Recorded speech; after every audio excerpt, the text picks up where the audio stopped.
Hi there, and welcome to Feeling Better. I'm Dr. Betsy Bennett. I'm a clinical health psychologist, and this is the place to come for tips and tricks for getting the most out of life, no matter what disease you might be living with. Today, we're going to talk about something we've all experienced. Comments that fall in the general bucket of people trying to relate to your illness, but they really can't. And this would be people who compare, severe fatigue to normal tiredness. People who compare a bad headache to chronic migraines. People who compare their normal dry, itchy skin to psoriasis. You know what I'm talking about, and I know you've definitely experienced this if you have a chronic illness. And in my view, these, I'm going to call them normalization comments, come in two main varieties. So the first one is the person who's truly trying to understand your experience. They're reaching deep into their experiences and trying to find some way to imagine what it's like to be you living with your condition. And I don't know about you, but for me, this type of normalization comment doesn't really bother me all that much. When someone really doesn't understand what you're living with, and they're truly trying to put themselves in your shoes, I sometimes kind of appreciate that. I appreciate the effort. And if this is where the person is coming from, I find that they really respond well to my gently correcting them. So for example, if they say, "Yeah, fatigue," that reminds me of when I had a newborn and a toddler in the house.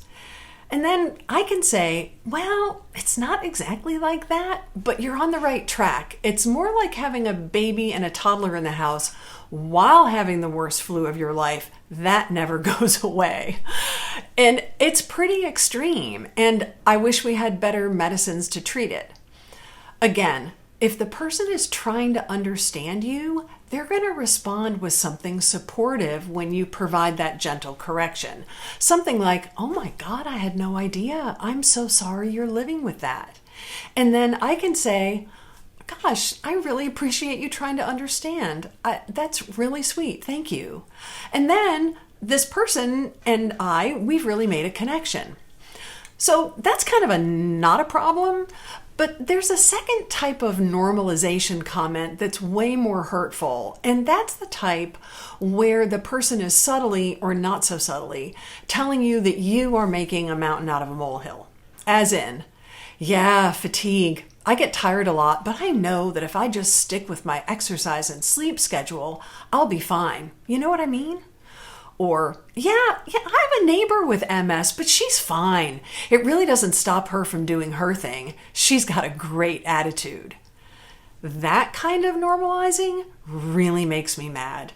And it hurts my feelings, if I'm being honest with you. It's hurtful.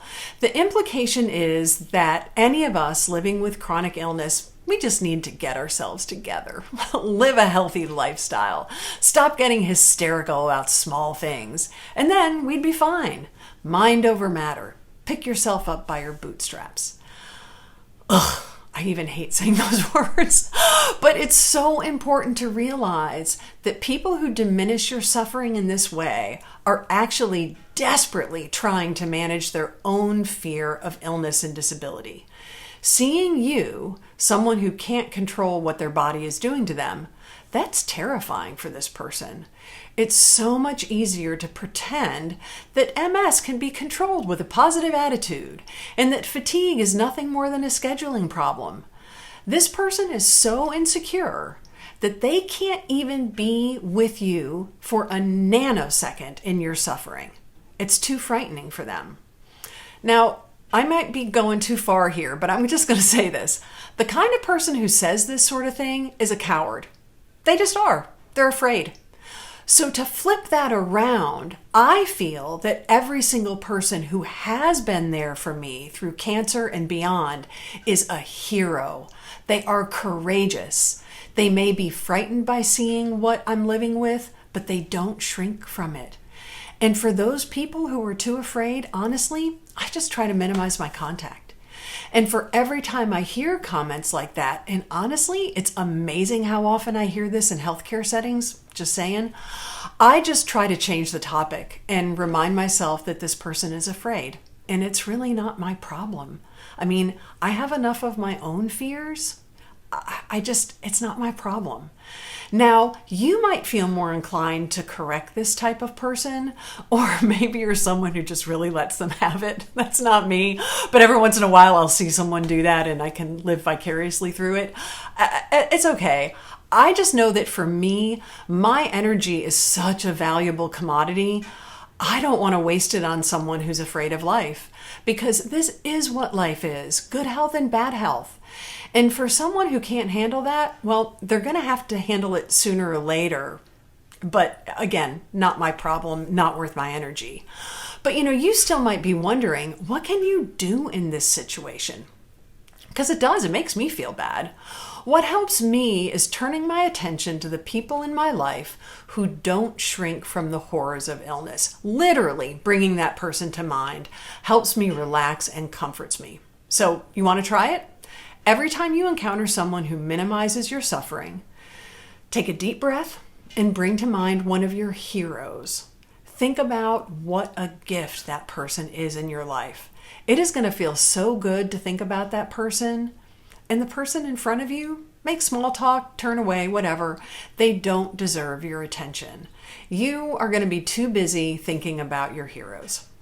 That's it for today. I look forward to hearing how you handle it when someone gives you this kind of comment. Take care.